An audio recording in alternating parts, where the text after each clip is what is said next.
নমস্কার, আমরা আছি রেড রোডের ধারে রাজ্য বাস্কেটবল সংস্থার কোর্টে। আর কিছুদিনের মধ্যেই কলকাতাতেই শুরু হচ্ছে ইউথ ন্যাশনাল আন্ডার 17 মেয়েদের প্রস্তুতি চলছিল কোর্টে। আমরা সেখানেই কথা বলে নেব মেয়েদের কোচ রাজশেখরের সঙ্গে। রাজশেখর, কতদিন ধরে তুমি প্র্যাকটিস করাচ্ছ? বিগত 20 দিন ধরে আমরা প্র্যাকটিস করছি। মেয়েরা খুবই ভালো চেষ্টা করছে জেতার জন্য, আমরা পুরোপুরি প্রস্তুতি নিচ্ছি। খুব খাটছে, খুব দৌড়াচ্ছে, তারপরে দেখা যাক রেজাল্ট কি হয়। আমরা খুবভাবে চেষ্টা করছি। এই যে তুমি কতজনকে বেছে নিয়েছো? আমাদের এখন 16 জন বাচ্চা আছে, সেই 16 জনকে নিয়েই প্র্যাকটিস হচ্ছে। কিন্তু ফাইনাল টিম 16 জন হয় না, 12 জনের হয়। ওই 12 জনের সিলেকশনটা এই 2-3 দিনের মধ্যেই হবে। এই যে তুমি 16 জনকে ডেকেছো, সেটা কিসের প্রেক্ষিতে? বিভিন্ন টুর্নামেন্টের প্রেক্ষিতে? তাদের পারফরমেন্সের প্রেক্ষিতে। কিছুদিন আগে একটা স্টেট চ্যাম্পিয়নশিপ হয়েছে ইউথের, সেখান থেকে আমরা 16 জন বাচ্চাকে বেছে নেওয়া হয়েছে। গত বছর খেলার অভিজ্ঞতা আছে এরকম কোনো প্লেয়ার আছে? গত বছর এখানে 2-3 জন প্লেয়ার আছে, এখানে আছে, ও একজন আছে, আর এই 3 জন প্লেয়ার গত বছর খেলেছে। গত বছর বাংলার পারফরমেন্সটা যদি একটু বলো। গত বছর বাংলার পারফরমেন্স, বাংলা গত বছর পন্ডিচেরিতে গেছিল খেলতে। তো বাংলার মেয়েরা একটাই ম্যাচ জিতেছিল, চেষ্টা করেছিল খুবই, কিন্তু একটা ম্যাচই জিতেছিল। চেষ্টা করে তারা হেরে গেছে। যাই হোক, সে খেলার part of the game. Group লিগেই হেরে গেছে। এবার গ্রুপ লিগে কোন কোন টিম আছে? এখনোর মধ্যে ফিক্সচার তৈরি হয়নি, আর কিছুদিনের মধ্যে আমরা জানতে পারবো ফিক্সচারটা।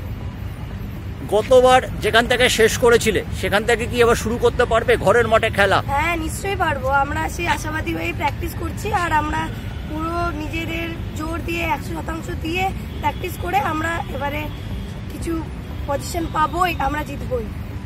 তোমার নামটা কি? আমার নাম সোহিনী ব্যানার্জি। কোথায় বাড়ি তোমার? আমার বাড়ি বর্ধমান।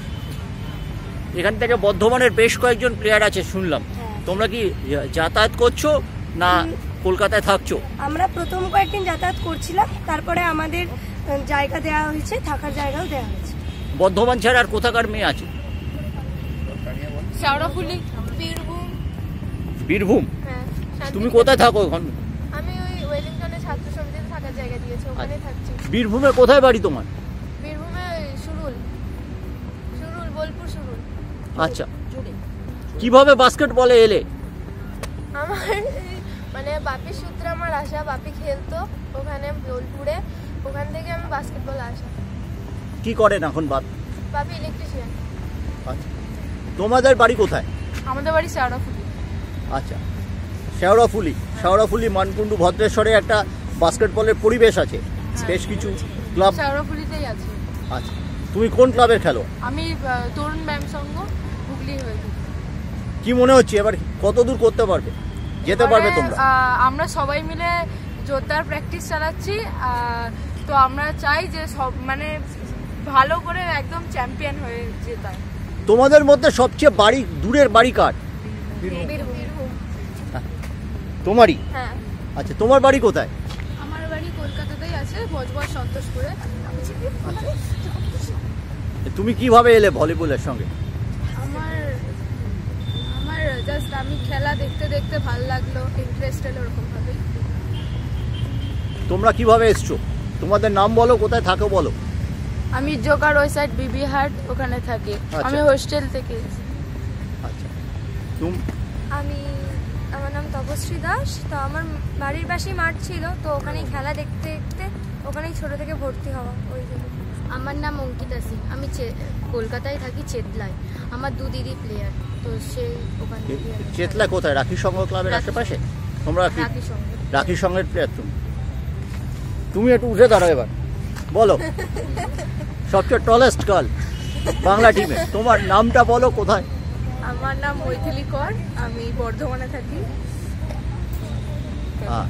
বর্ধমানে কোথায় প্র্যাকটিস করতে? অরবিন্দ স্টেডিয়াম। এখানে স্যার যা যা বলছেন সেগুলো মন দিয়ে শুনছো? কি বলেছেন স্যার? গত 20 দিনে কোন দিকটায় জোর দিচ্ছেন? হ্যাঁ, আমার যেহেতু যেটা পজিশন পোস্ট, ওটা ভালো করে শেখাচ্ছে আমাকে, আমি শিখছি, চেষ্টা করছি শেখার। রাজশেখর, বাস্কেটবলে পয়েন্ট একটা ফ্যাক্টর, বলে যেরকম স্ট্রাইকার, পয়েন্ট তুলে আনার জন্য তুমি কার দিকে তাকিয়ে আছো? পয়েন্ট তুলে আনার জন্য এখানে অনেকগুলো মেয়েই আছে। আমার 12টা মেয়েই পয়েন্ট তুলে আনবে এবারে। যেই এতদিন ধরে যারা সবাইকে হয়তো 5 জন 7 জনের উপর ফোকাস করেছিল, আমি 12টা মেয়ের দিকেই ফোকাস করছি। যখন তখন যাকে খুশি আমি ইউজ করতে পারি গ্রাউন্ডে, কোর্টে ইউজ করে তারাই আমার তুরুপের তাস হবে, এটা আমি 100% বললাম। আমরা আশা করব ঘরের মাঠে বাংলা ছাপ ফেলবে, একটা নতুন ব্যাচ উঠে আসবে। আমরা এর আগে দেখেছি বেশ কিছু বাস্কেটবল, মহিলা বাস্কেটবল উপহার দিয়েছে। লাস্টে বোধহয় আমাদের কলকাতা থেকে খেলেছিল রাখি সঙ্গের কি কুমারী, মধুকুমারী ইন্ডিয়া টিমের প্লেয়ার, উনি ফার্স্ট টাইমে খেলতে ইন্ডিয়া টিমে, মধুকুমারী রাখি সঙ্গে থেকে খেলে উঠেছেন। এখন মধুকুমারী কি করে? ইন্ডিয়ান রেলওয়েজে উনি খেলেন। আচ্ছা, জাস্ট না ওনার বিয়ে হয়েছে, তো এখন ইন্ডিয়ান রেলওয়েজে উনি খেলছেন। তোমরা মধুকুমারীর নাম শুনেছো?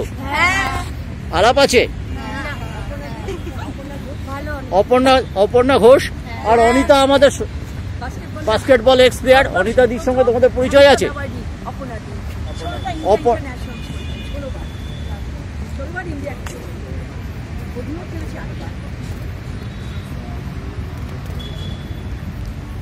অনেক ধন্যবাদ তোমাদের, ভালো করে খেলো, বাংলাকে পোডিয়াম ফিনিশ করতে হবে।